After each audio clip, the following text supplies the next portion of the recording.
So this is part one of the CRM Mastermind for Dare to Grow Texas. And we're kind of starting in the middle, waiting for everyone to sign in. So can you see my screen now? Yes. And you, Beverly? Yes. Okay, so when you log in, especially since you've had your account for a long time, you can link them together to where, like, once you log into MailChimp, you log in with one account, and you can just switch accounts. So, you know, I work with all these different people, but if I wanted to go to my Cornerstone BTI, then I just switch there. I don't have to log out and log back in. That's one of the old features that I guess we're grandfathered in, and with the new free accounts, it's not available anymore. Okay. Are you sharing your screen? Can you see me? Can you see my screen? I see you. I don't see your screen, and it says view screen share, but it's not there. Can you see my screen? Hold on. Oh. No, you can see me. I can see you, but I don't see. Oh, screen share. Oh, do you have a screen share up? Oh yeah, hold on. That's in Chrome. Let's see. So do we have to log out and get on Chrome? I don't know. Let's see. Yeah, because some things you have to be in Chrome in order to use some apps. Yeah.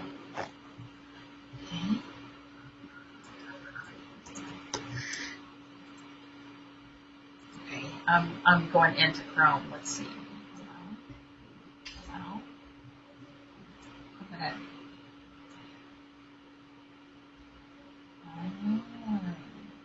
So what are you?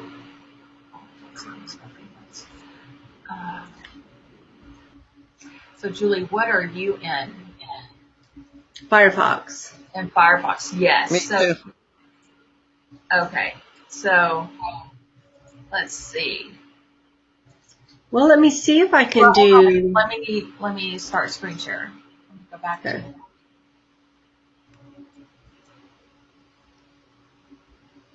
Oh, but it won't let me record. I'm not recording now. Son of a gun. Let's see. So we all should be in Chrome? I guess so. Or just you? I don't know. Hold on a second. Extension. I have to add an extension in Chrome. Okay. Start screen share.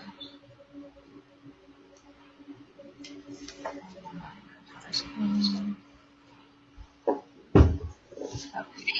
Can you see my screen now? Yes. Okay.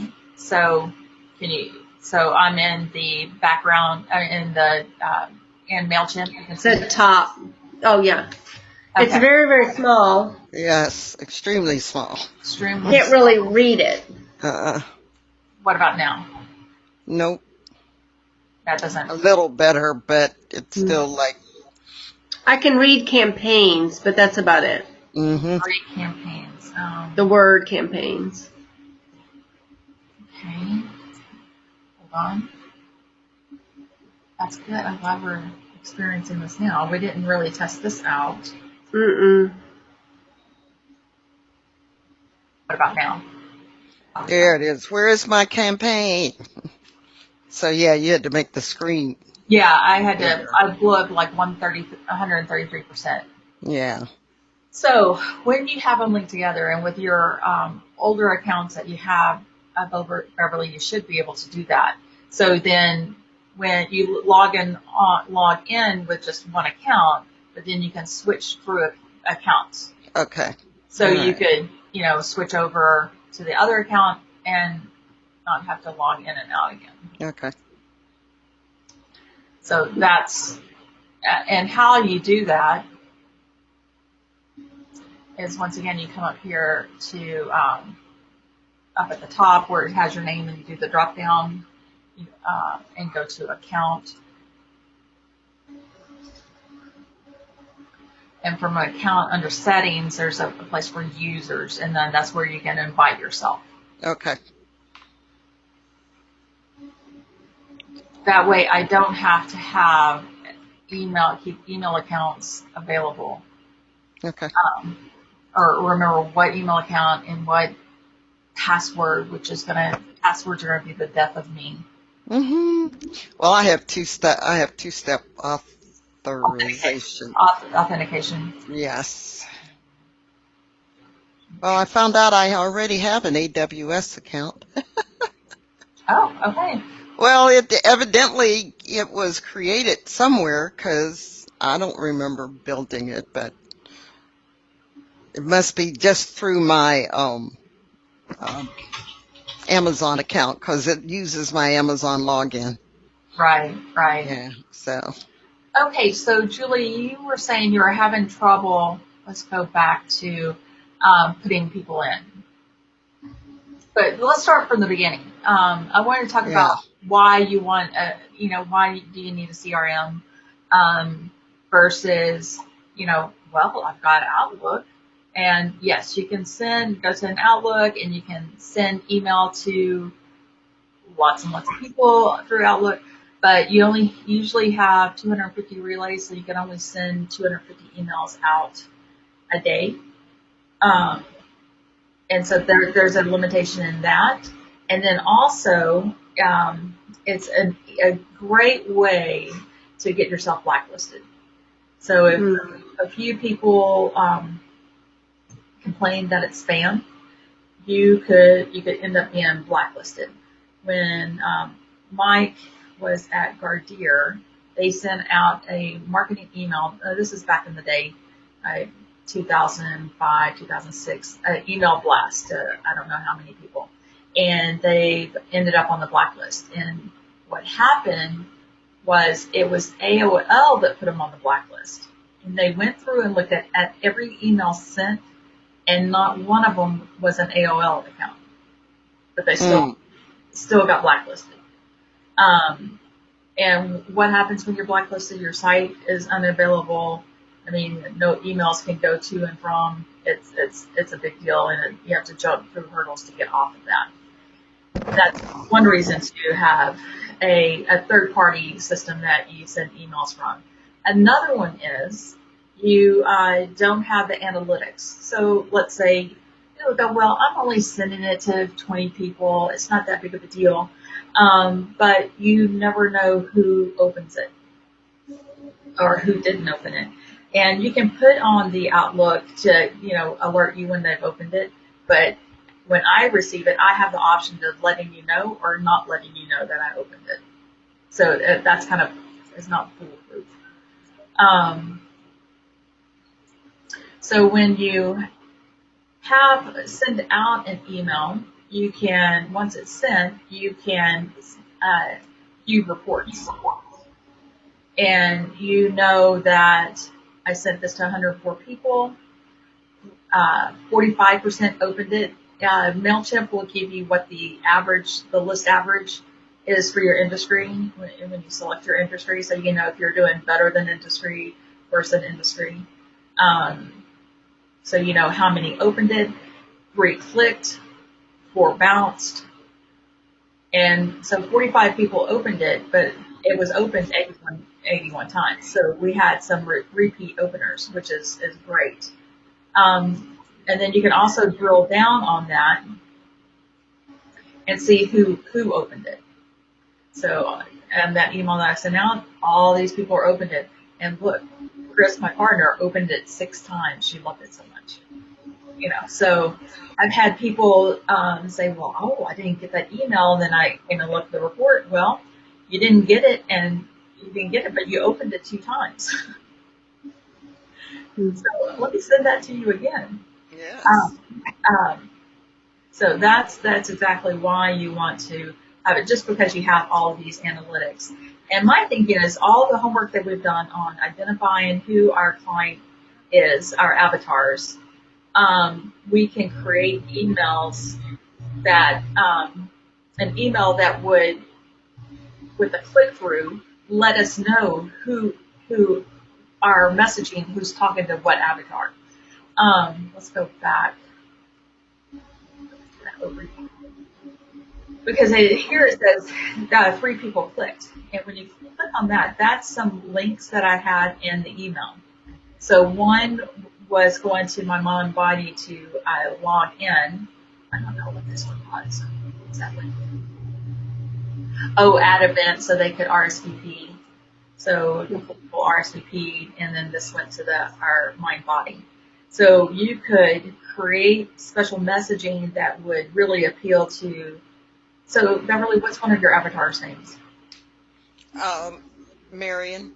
Okay, so you create some text that would really talk to Marion that she would want more information on, and you would create a link that goes to your website and has a little more information, maybe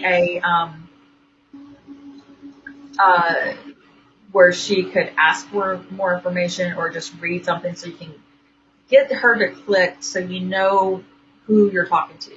Then when you say, so let's say you had a paragraph in your email or, a couple of sentences that really talked to Marion and she wanted more information because it's just changing her world and she needs more, and she click on it, then you come here and you know that not only did Marion, this person identify with Marion, but so did this one, this one, this one. And then you could go and take these people and tag them as your Marion avatar.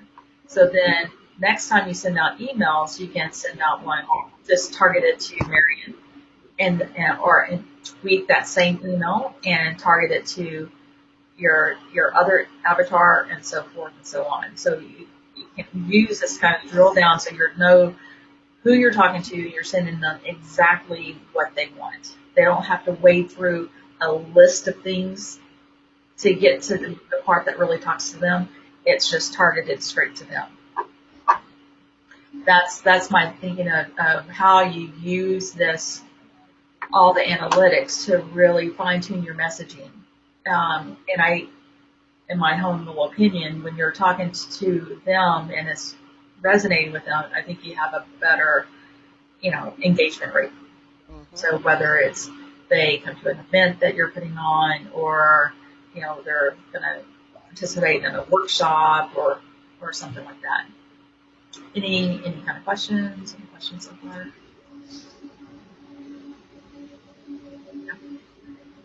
Okay. So with that said, how to create now? MailChimp in particular has gone through and they've kind of changed the way they named some stuff. So used to it was called a list, and they recently rebranded that down to an audience. So so with this is an old account, I could have as many different lists or audiences as I want. And with the whatever changes that they made with the free account, you only get one audience. So, but you can add tags. So I have the people that I import in from my Mind Body account. I tag them as Mind Body, so I know that they came from the studio. And otherwise, they may have signed up online. Let's see. Yeah, because I have a different list where they've signed up for a complimentary consultation. So when I move these guys over to my regular list, then they will have that tag of signed up online. To get people into this, you can do it a couple of different ways. So here I'm at the audience level, and I can view all my contacts. Here they are. So this is the tag that they're showing up as. Now, if I want to add contacts, once I'm in the audience, I can go add contacts, either add a subscriber or import a subscriber. It looks a little different backing up when you're at the main entrance of the audience. So you can view your contacts or manage your contacts. So once again, add a subscriber, that's when you're going to add one at a time. And so you just go in, put in all the information that you want. You know, email lists are more valuable when you have first name, last name, maybe a zip code. So just going forward, keeping what information do you want from them. I very rarely do I ask for addresses when I'm not going to snail mail people. Mm-hmm. So this is for just having a single subscriber. So email address, first name, last name, birthday. Birthday could be good if you want to set up emails that will send them a happy birthday message on their birthday. This is where you would add your tags. I always check that this person gave me permission to email, otherwise you can't. And then this is a really important one. If this person's already on the list, to update their profile. So if anything in here in this list that you've added has changed, it'll update it. Otherwise, it would see it as dupe and it would not be imported in. Now that's for adding a single subscriber. Michelle, can you add more than one tag to a person? Yeah, let's do that. Well, let's add a subscriber. I don't think you're in here, Julie. Let's see. What email address do you want to put? Julie at coloriqstyle.com.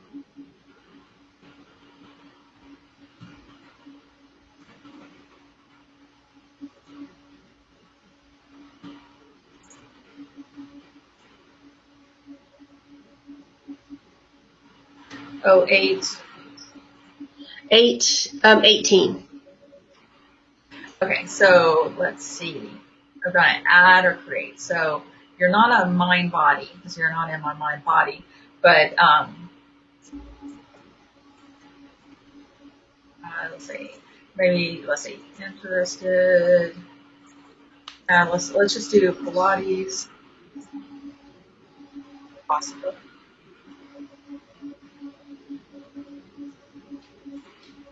And then let's say FST. You're also interested.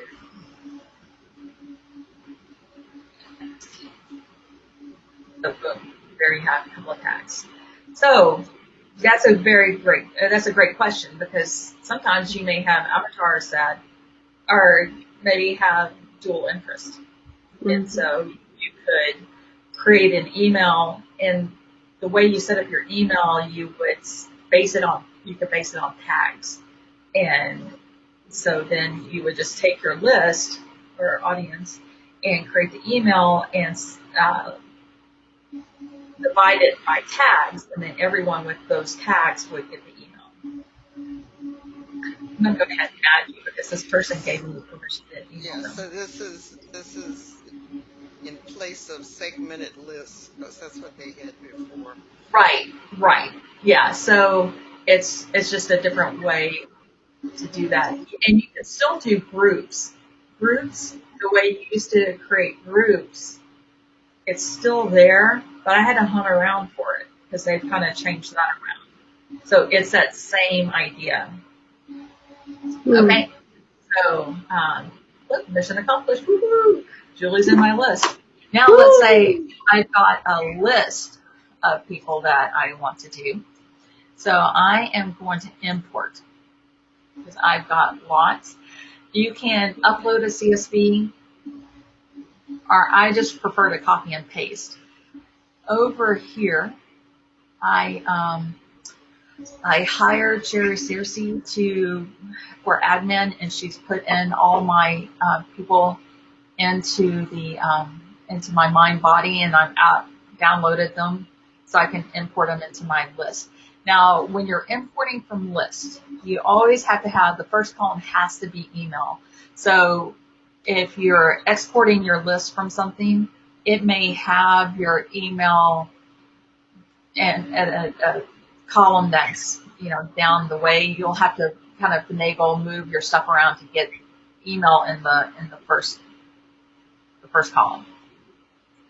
That's the only thing. And I usually just go through copy everyone. Okay, I'll just copy. And then I'm going to copy and paste. I really prefer the copy and paste. It really helps. Continue. And then I just simply paste where it says paste subscriber. And then, yes, I understand that it may adjust my billing if I go over the free amount of audience members. And then here's where you define what the fields are. So everything, yeah. So, Anthony, yeah. So you have something on here that they're not used to a field, you can name it. There's a place where you can create the new field name and name it. But most of the time it's just like this. So you used to have to go through and save each one, but it looks like it recognizes everything, so I can continue to organize. So can you add a column like to include their phone number or the company name? Yeah. So you can, okay, let's do that. So let me go back. Let me how do I go back? See if I can. Okay, so let me go back to my list.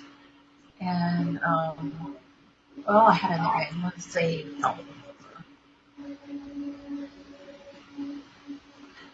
Okay,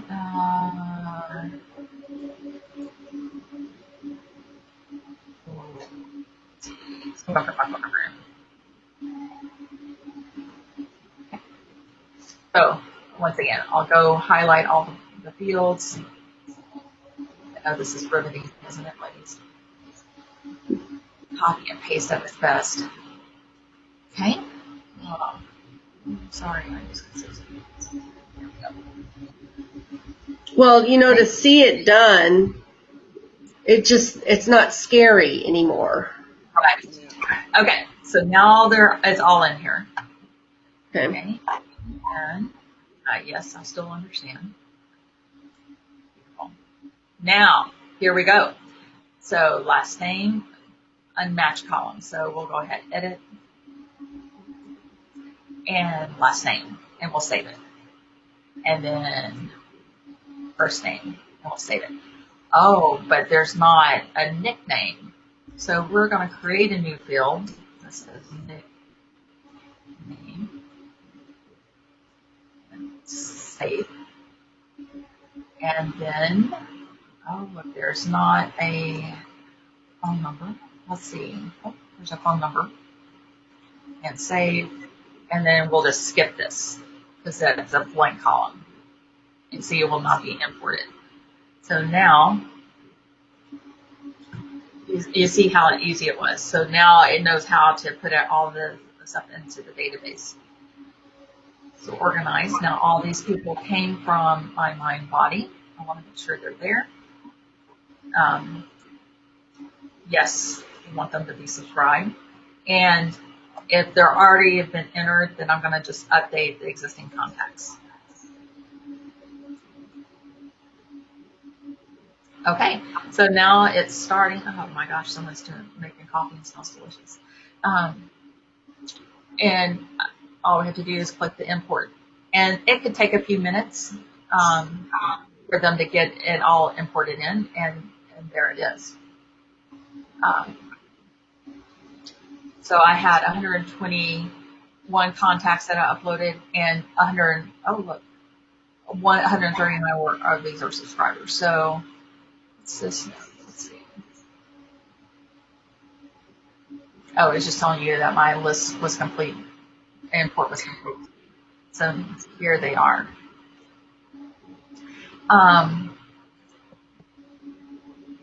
And if I wanted to search, because I think Phil was one that had a nickname profile. Let's see where this nickname shows up. So here's his profile information, and there it shows his nickname. Let's see. Let's check on that Julie. Let's see, what do we know about Julie?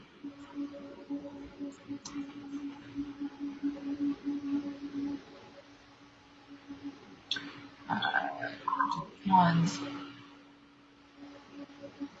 Oh, so write it down. August 18th. She's having a birthday. Coming up. I know, just around the corner. 38 or 39, I don't know. Yes. Let me think of a client. This Funky Punky, I have no idea where this Funky Punky came from. So let's pick one. And it kind of tells you the analytics. So you can see, so she was sent an email. It doesn't show that she's opened any. Christy. But you can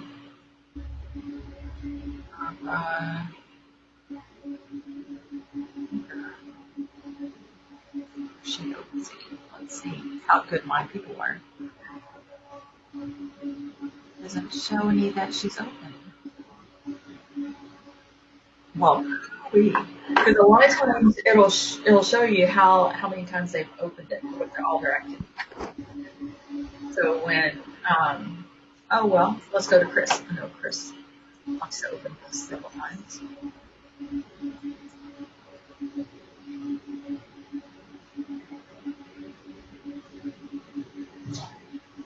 Okay, so here you go.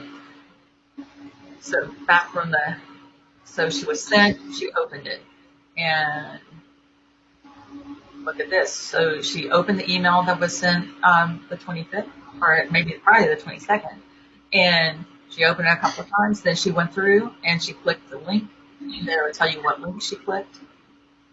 Oh, it's going to my body, so you can see everything where she's been. So that's why she has like a four-star rating, because the more people are engaged in your emails, then it gives them a ranking. So that's really good to know. And then also when you're here, so let's say I was visiting with Chris and during the conversation that is like she is interested in FST. It's like, oh well, you can just go ahead and update that tag. So the next thing, she's going to be included in any kind of information about FST.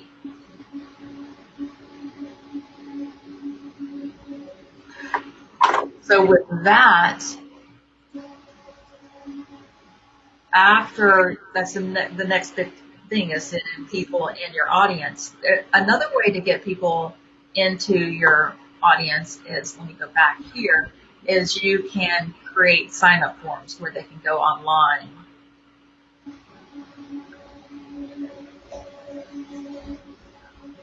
That changed all of this around. Look at this. This is nice.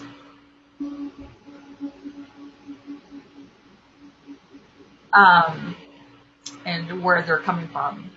Oh, look at that. Rome and Australia. That always blows me away. It's like, what? Really? So there's sign-up forms that you can create to go either embed on your website, or you can send links in your emails. Let's see. On my website.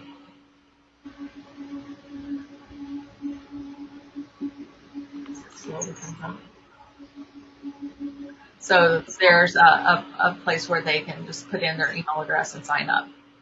Also, I have a form in there if they want a complimentary consultation. Then that goes into a different email, and I have some autoresponders that trigger once if they come to here and say, hey, I want a complimentary consultation, sign me up. Then when they sign up, it puts them into a welcome ongoing campaign. Yeah, an ongoing campaign. How many email messages are in that campaign?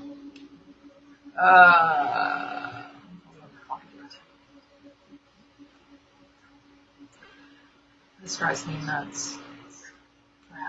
Let's test.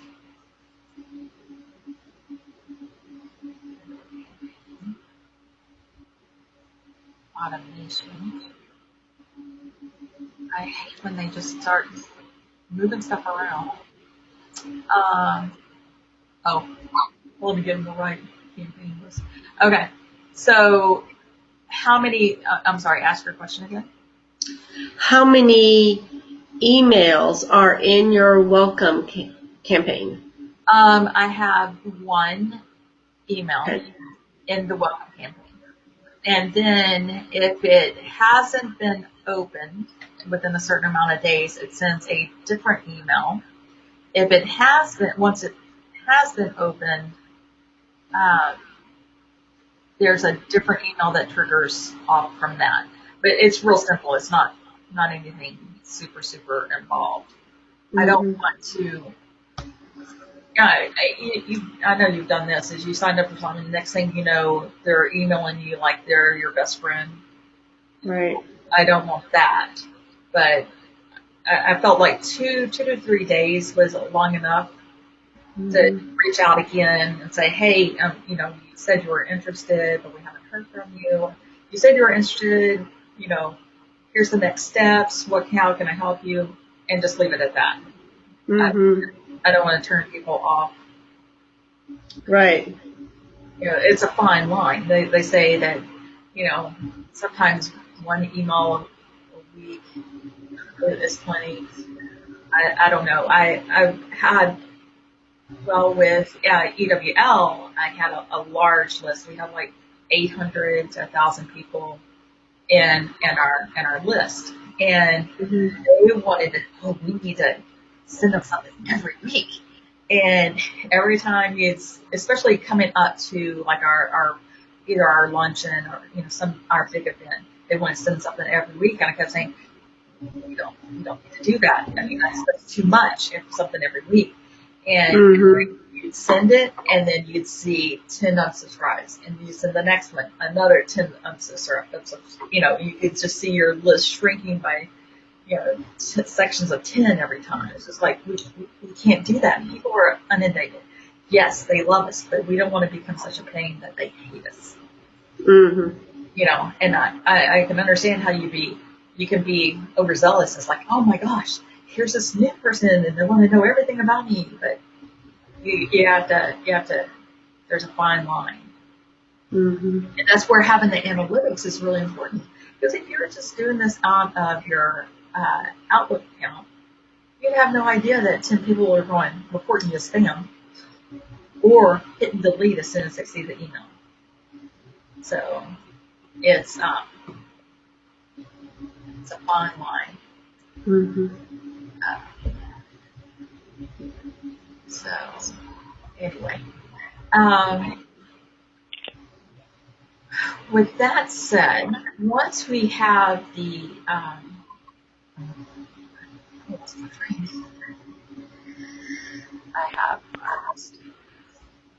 so we have to get them into the system.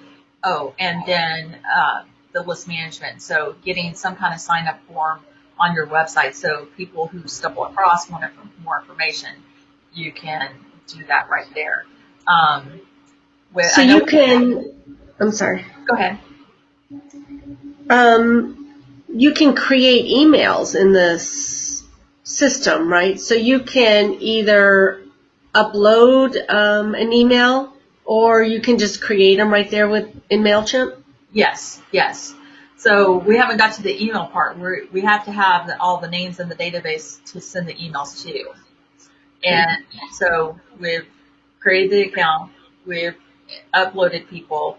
You want to make sure you have some kind of form on your website for people to sign up, and they do a really good job as far as, and all of them do.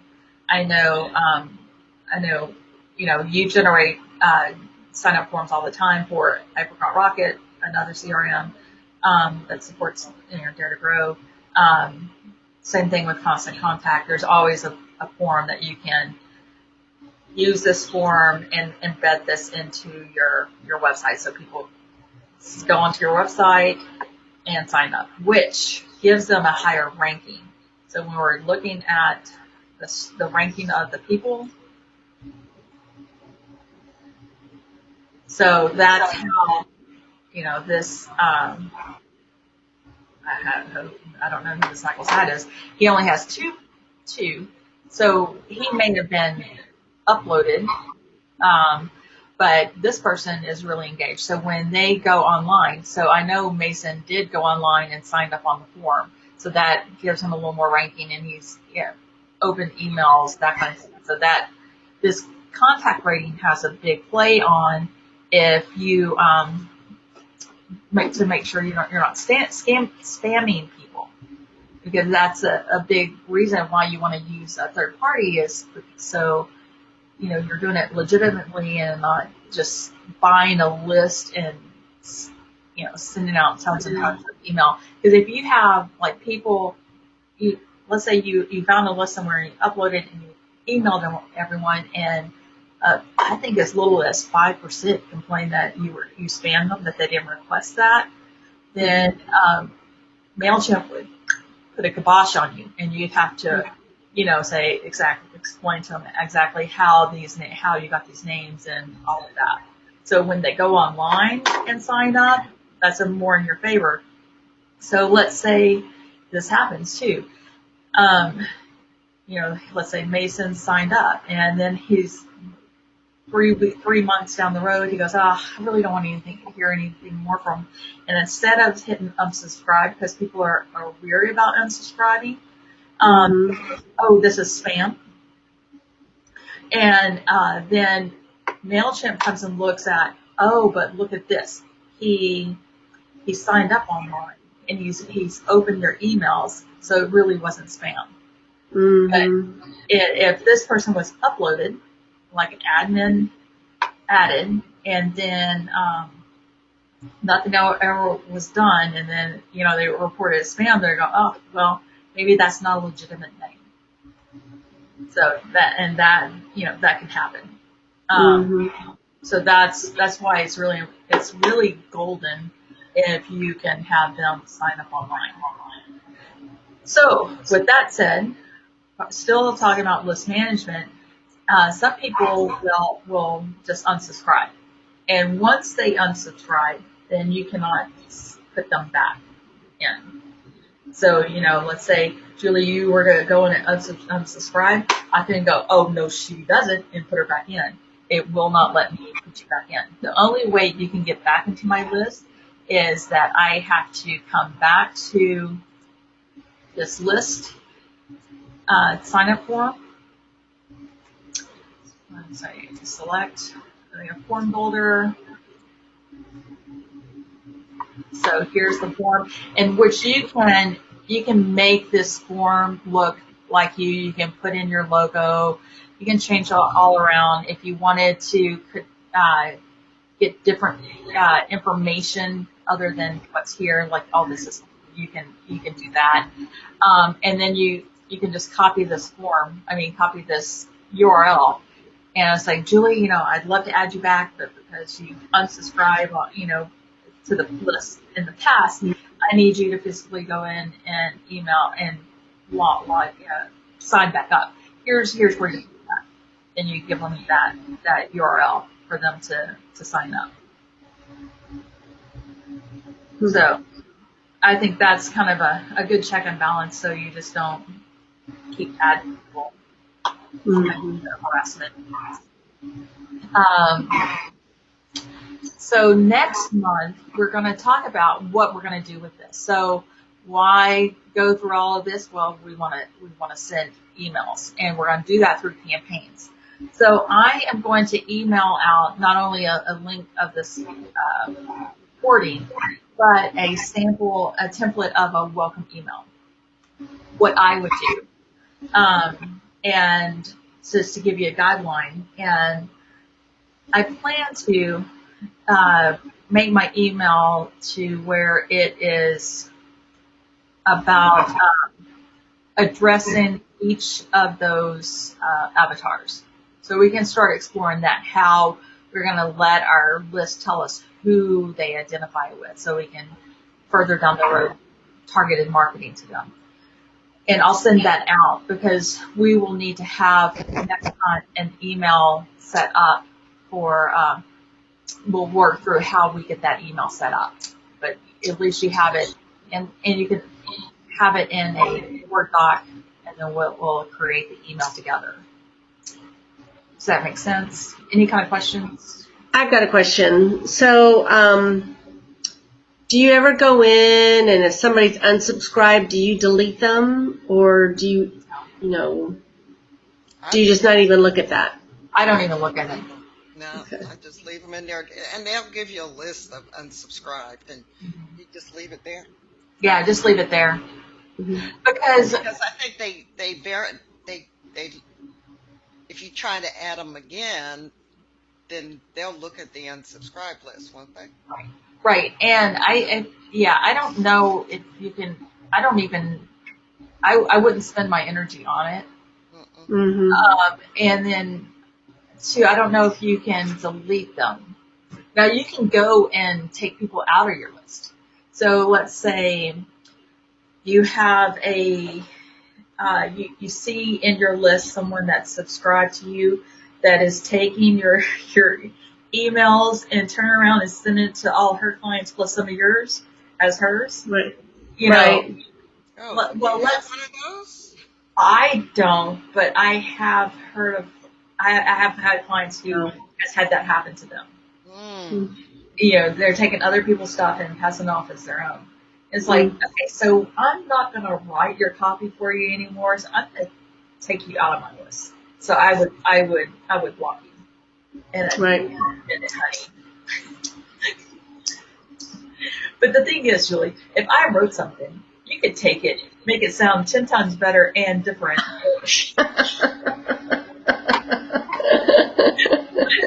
There have been, cases where there are people that have done that. They are, vampires stealing your stuff. Mm-hmm. So you can control that too. And I think once you block them, then I don't think they can just willy-nilly sign up either. Oh. Okay. That's good. Yes. So, any other questions? So our assignment is to look over the email campaign messaging, the welcome campaign message that you're going to send us, right? The template. Uh-huh. And then write one for ourselves? Yes, is that right? write one for yourselves. Okay. And then we can go through and create that for. So this is the email that once they sign up, they automatically get from you. Right. Or you can, yes. You can send them an email, or let's say I just uploaded all these people from my list, and no, I think it needs to be for the welcome once they sign up. Yeah, once they signed up, yeah. Through the form. Right. Okay. So do you want us, to make it a campaign, should it be like 2? Let's just start with 1. Yeah, it Okay. can be 1. A campaign can be 1 email. Yeah. A campaign is 1 email. Yeah. But to set it up. fine. Is that what you're saying? Like if they don't answer, that kind of stuff. That's more advanced. You know. But really, campaigns. The term campaign is an email, a newsletter, it's a single message that you're sending out. So it's not like you're signing up for this marketing campaign that you're going to send something out every 3 weeks, or it's this kind of a one and done kind of message. Okay. All right. I'm looking forward to seeing that email. Your template. Yeah, me too. Okay. I'll start working on it. I am also president of the Procrastinators Club, so we will meet tomorrow. Okay. So, Well, any other questions, or was this informative? Yes, very. yeah, thank you. This was really good. And, the whole tracking thing, if you're not tracking, you don't know. It's like sitting it out to the abyss. And this really helps you get kind of grounded and to not complicate things by sending out unnecessary emails or... Right. Back in the day before email was really a big deal, we advertised, this is when I was at the pharmacy, we advertised in one of the local magazines. And we had no feedback, no tracking. No one called about the ad. No one came in and said, hey, I saw your ad. None of our clients go, hey, I saw you in. There was nothing. It was just like taking this piece of paper and throwing it in the wind and hoping someone caught it, read it, and engaged. So this is a better use of time. One, it's low to no cost, and you have analytics on it that was never available before. Of course, whoever's selling you the ad goes, oh, well, this goes to X number of people, and we print this, so many thousands of copies.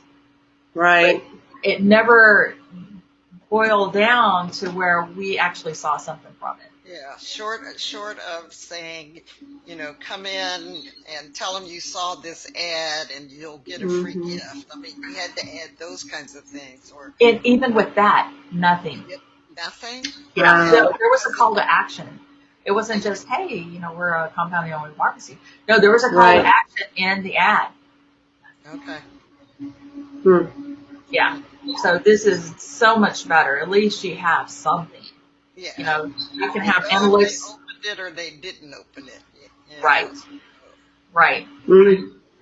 And well, the nice thing about this one is that it's like once it's set, it's really done. You really don't have to change this message any because the recipient only gets it one time. It's not like it's a monthly or a quarterly newsletter where you change up the information. This is like done off the list. Right. And then you move on to other things that are more important. Right. And there's some very cool things going forward about sending messages, and it doesn't have to be in real time. So there's a lot of things that if you want to sit down and knock out 2 or 3 months worth of information, then you can do that. And I'll show you how. And not have to be sitting in front of your computer waiting to press send. So, okay. Well, great. If there's no other questions, then I can't wait for next week. Or next month. So what's the date on next month? That will be... July is there. Is that? Yeah. So it's That's July a Thursday. So July 3rd. Well, we can change that. I can still do the 3rd. I'll just be in, it doesn't matter. I'll be in front of my computer, wherever I am. I'll be, to my knowledge, I will be here, so I'm fine with the 3rd. I'm not going anywhere that week. I'll be here. Okay. You'll be here? Okay. We'll have to see. Yeah. Okay, so we will keep it for July 3rd and go forward with that. And like I said, I'm looking forward to seeing that welcome email template that I'm going to send out. And so we should expect that template. Oh gosh, I knew you were going to do that to me. Yes. A week? I would say end of week. End of week. Okay. Yes. End of this week, not this week. In 2 days. Yeah.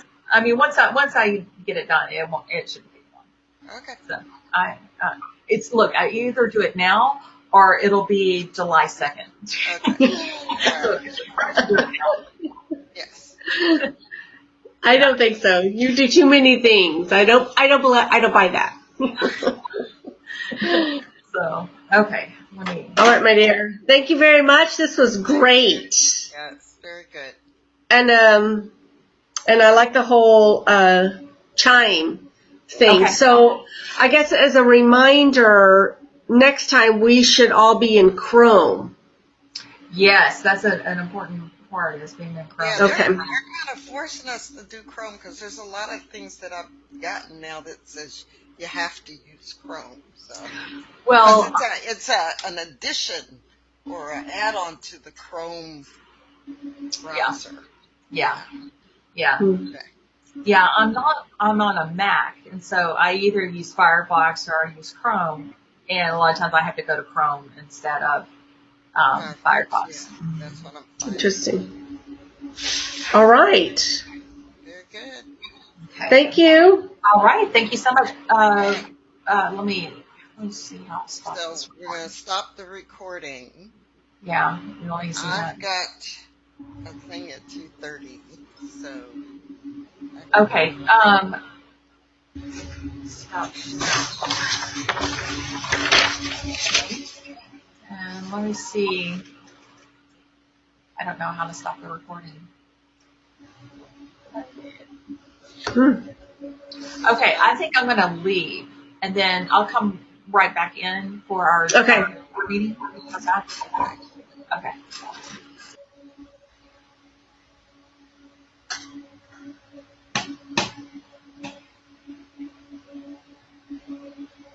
Okay, incoming video is paused. The meeting is being recorded.